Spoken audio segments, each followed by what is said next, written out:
All right, hopefully this spot's just as good. Uh, Push yourself through your situation, whatever it may be. Right now, I am feeling like I'm in the trenches currently. I'm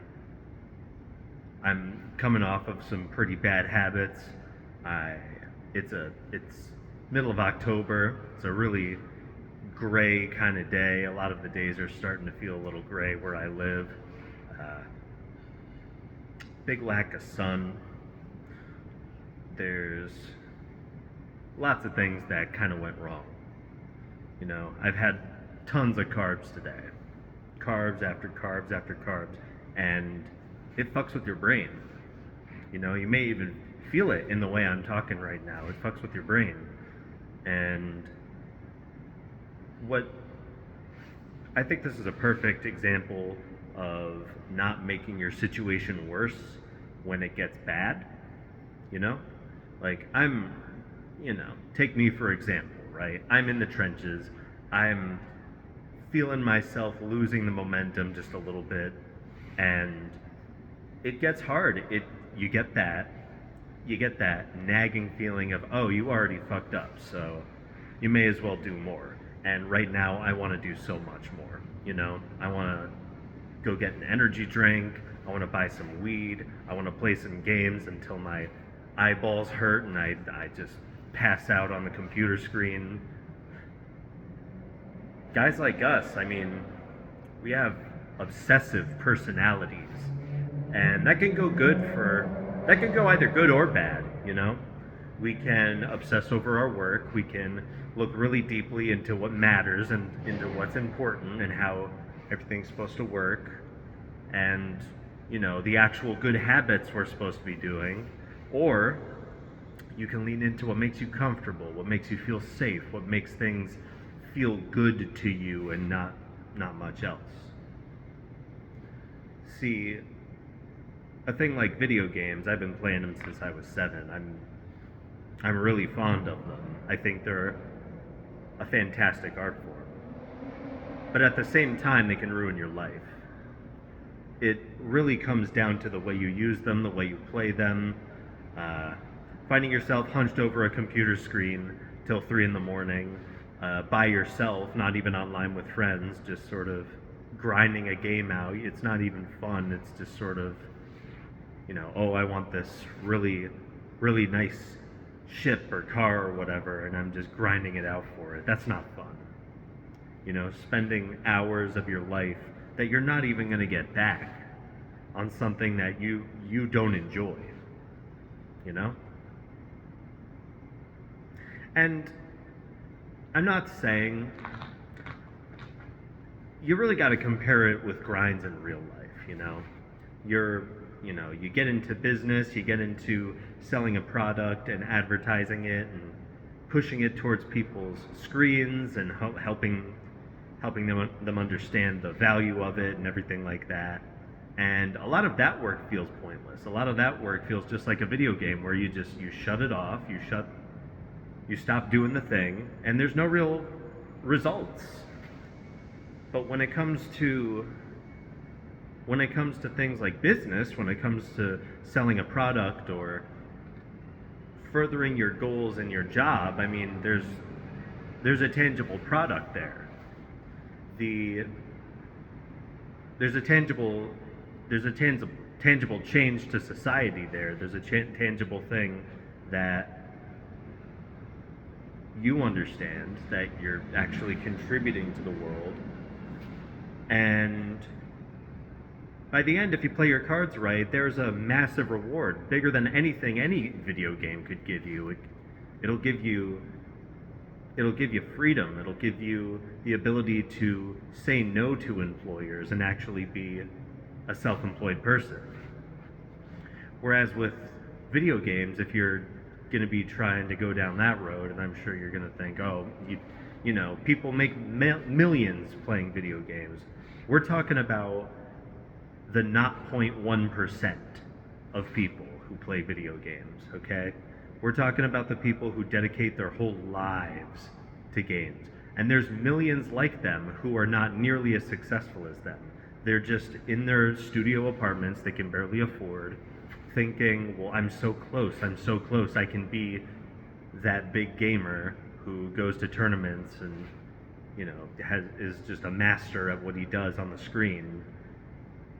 Do you really want to throw yourself into that higher risk if the result could literally mean lower attention span, fried dopamine receptors, worse uh, social worse social skills,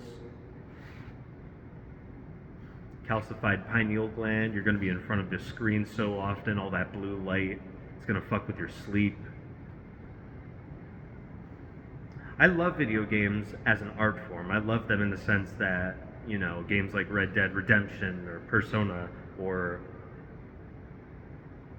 you know, even little games like I Have No Mouth and I Must Scream, or, Super Meat Boy. They have these, they have art style, they have gripping stories, they have these things that inspire you to be the best you can be. Dark Souls got me through some of the hardest times of my life. I could do a video on that in the future. But we gotta understand, it it has the capacity to destroy us. It really does. And by destroy, I don't mean, it ruins you, it makes you a hikikomori or some sort of shut-in. I mean, it detracts from the actual goals and achievements you could accomplish in real life. Imagine being able to retire at 30, 25, whatever. All these crazy things that people are doing on the internet that you see and you think are scams but are actually true. And imagine having the capacity to do that, but you were too busy playing the game. You're too busy grinding for this piece of gear that is going to disappear as soon as the screen shuts off. It's a very interesting stance I have on video games here. It's very nuanced, and I know nuance doesn't really grab attention from people on YouTube or the internet in general, but it's the truth, and I'm gonna stick with it as the truth. Video games have their place. They're not completely inherently evil. If anything, they're way better than watching a movie or scrolling on your phone for 3 hours. That's definitely worse. But at the same time, we gotta be humble as gamers and just say, yeah, they can get in the way of a really enjoyable life. They can get in the way. And, I went through a phase where I completely swore them off for a long time, and I just kind of accepted that they're not acceptable. They're not compatible with the life I want.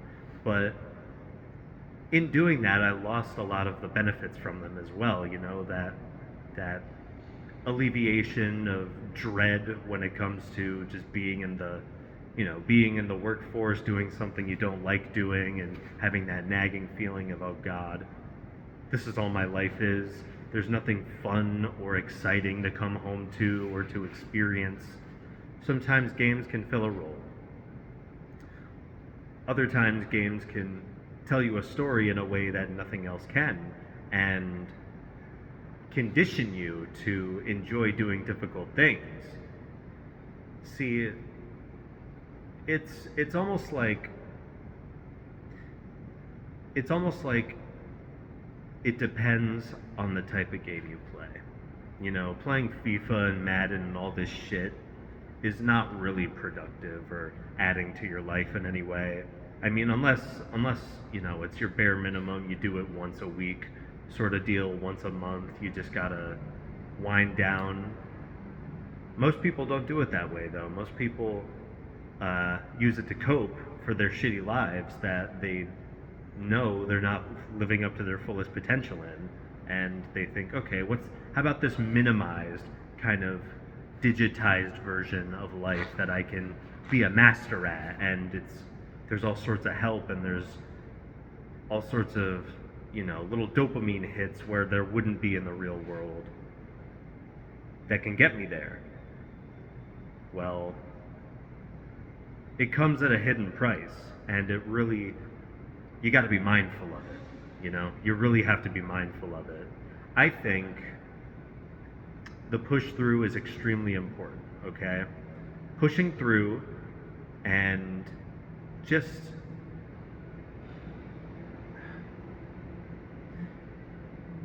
if you're so hooked on gaming or scrolling or whatever bad vice there is, you don't have to worry about that at the very beginning.